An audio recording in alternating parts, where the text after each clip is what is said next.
Should you let your baby cry? There is considerable debate about whether you should let your baby cry at night, or for a short period of time during the day. An old wives' tale was that babies had to cry a certain amount of time every day in order to help them expand their lungs. This is not true, and babies that have normal development tend to have healthy lungs. Instead, the focus of the debate on whether you should let your baby cry is whether you are creating dependence and inhibiting their ability to learn ways of self-comfort.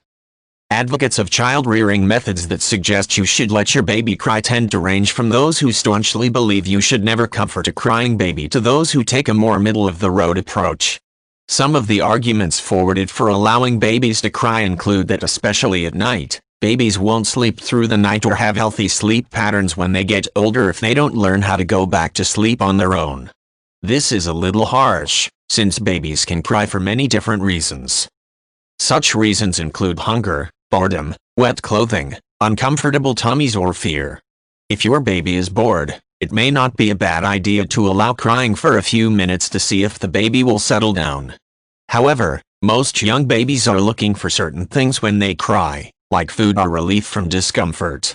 You can't always know what a baby needs unless you check on the baby.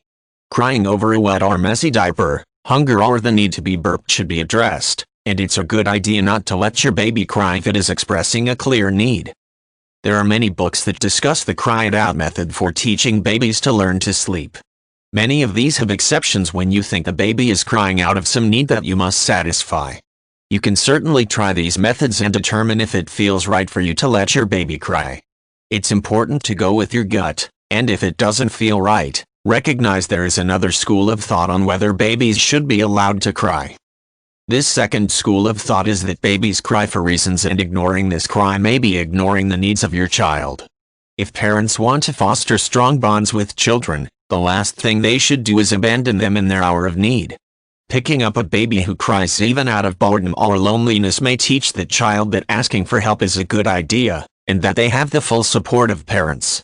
This may not lead to children who are overly dependent, but instead may encourage independence as children grow because of full support of parents.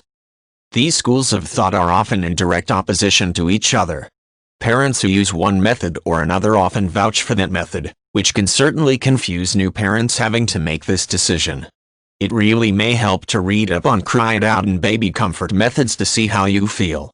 Also, you may want to decide to try one method and then the other if one method doesn't appear to be working. If you let your baby cry for a few minutes while you take a shower or go to the bathroom, is it damaging forever? No. Most babies do cry, and some even cry after you pick them up. This is about the only way a young baby has to express itself, and some parents get very good at figuring out what each cry means. There is also some psychological importance to encouraging crying as emotional relief. Trying to stop a baby from crying might convey the idea that crying is unacceptable under any circumstances, and psychologists would argue that the ability to cry in later life may be of significant benefit to most people.